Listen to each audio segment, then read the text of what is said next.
raison d'être pressé. Monsieur le Premier ministre, ma première prise de parole était pour vous souhaiter la bienvenue et regretter votre absence. À ma seconde prise de parole, nous irons dans le fond du débat. Mais je voudrais vous dire que le discours de politique générale que nous avons entendu ici est une déclamation de votre projet. Ce projet, nous le connaissons. Le projet Sénégal 2050, nous le connaissons. L'agenda national de développement qui est ici, nous l'avons lu et nous l'avons attentivement lu. Il contient beaucoup de promesses, mais il contient beaucoup de lacunes. On en a évoqué quelques-unes, on aura l'occasion d'aller dans le fond de ces lacunes. Deux choses guettent votre projet, et c'est des dangers. Le premier danger qui guette le projet, c'est la simplification très simple, et excusez-moi de la répétition, de ce que vous proposez aux Sénégalais. Attention, le monde n'est pas manichéen. Il n'y a pas les méchants d'un côté et le bon de l'autre. Il y en a partout et dans les deux côtés. Ensuite, l'autre danger, c'est le danger de penser qu'on peut tout promettre, une chose et son contraire. Cela s'appelle tout simplement du populisme et je pèse mes mots. À ma deuxième prise de parole, je reviendrai beaucoup plus en détail sur ce que je veux vous dire, Monsieur le Premier ministre. Je vous remercie.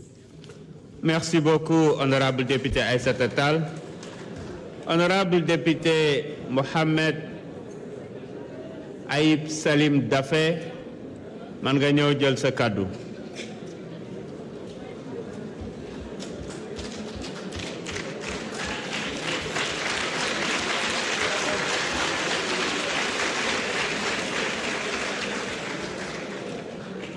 Dernier orateur pour le premier tour.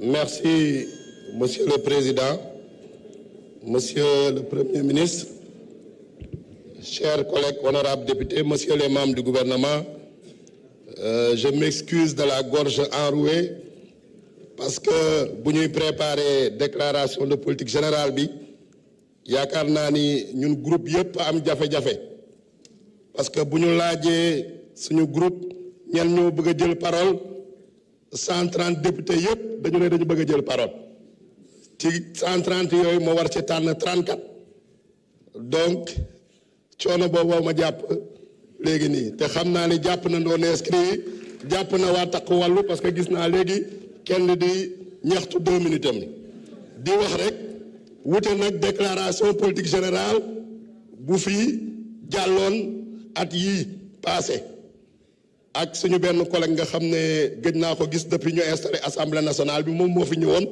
boobu dañ doon wër nit ñi pour ne leen kaay leen wax donc wute na complètement monsieur le premier ministre maa ngi lay féliciter pour cette déclaration de politique générale vraiment yaakaar naa ni c'est une brillante déclaration parce que lu ñu bëggoon wax yëpp ak question ñu bëggoon laaj yëpp pratiquement tontu nga ci parce que vous avez été exhaustif et c'est un discours de vérité, un discours de rupture et surtout un discours de la méthode de transformation systémique du Sénégal. Parce que daf nga état des lieux en matière de finances publiques.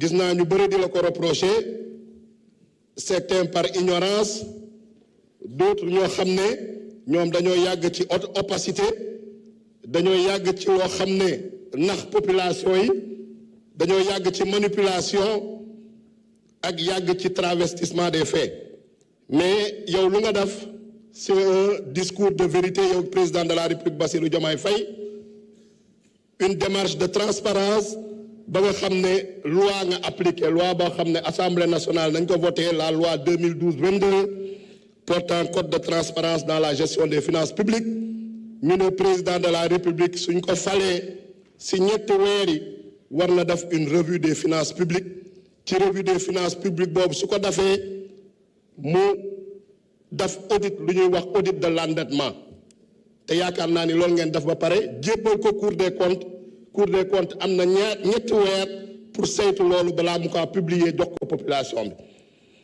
donc ñu la koy reprocher yaakaar naa ni soit ils sont de mauvaise foi wala soit ce sont des ignorants beneen bi gis nañ ni également jéego yu ngeen def yow ak sa gouvernement yépp ma leen di féliciter pour sauver le Sénégal d'une catastrophe. Parce que la situation, vous fait que le Sénégal, c'est une situation catastrophique. Vous avez pris des mesures immédiates, des mesures urgentes pour prévenir la catastrophe. Et en plus de ça, état des lieux, vous avez proposé une alternative, l'agenda national de transformation, à travers la vision d'un Sénégal souverain, juste et prospère. Par rapport aux 7 ruptures énoncées, nous avons décliné.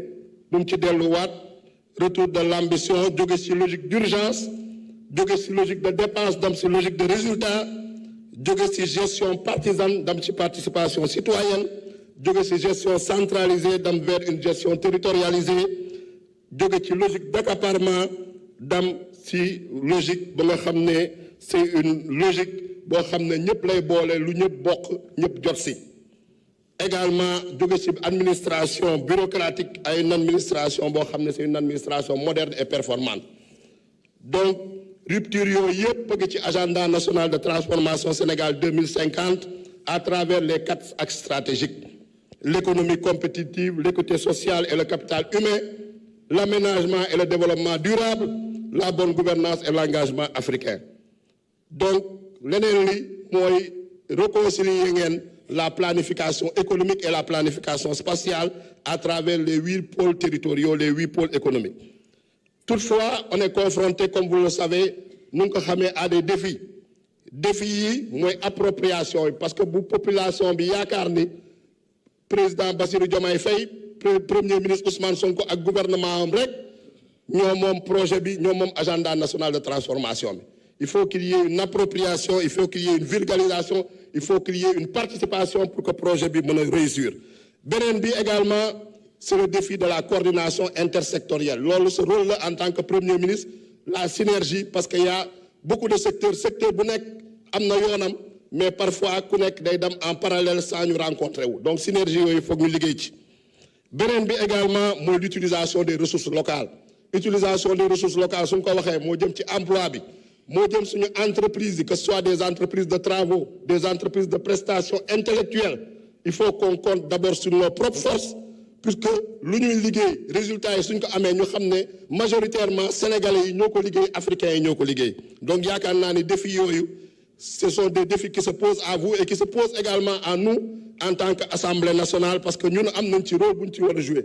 Dans cette rupture, dans cette transformation systémique, nous, Assemblée nationale, nous déjà féliciter le président Malick Ndiaye pour la démarche de rupture qu'il a déjà adoptée au sein de l'Assemblée nationale, notamment sur le vote des lois. Commencé à faire vote électronique. Effectivement, nous avons utilisé. Donc, malheureusement, c'est un anachronisme. Nous avons installer le LEP, mais ils ne savent même pas comment l'utiliser. Donc c'est avec le président Malick Ndiaye qu'on a commencé à faire le vote électronique. Le contrôle de l'action gouvernementale. Il faut qu'effectivement nous renforcer les capacités de l'Assemblée nationale et des députés pour qu'il y ait un contrôle efficace et efficient. Et surtout, évaluation aussi des politiques publiques, nous mettre en œuvre, parce que depuis que nous avons en 2016, nous avons mettre en œuvre. te yaakaar naa ne rôle bu HCCT ak CS bu ñu supprimer bu ñu leen bëggoon jouer te mosuñu ko jouer Assemblée nationale mën na jouer rôle boobu.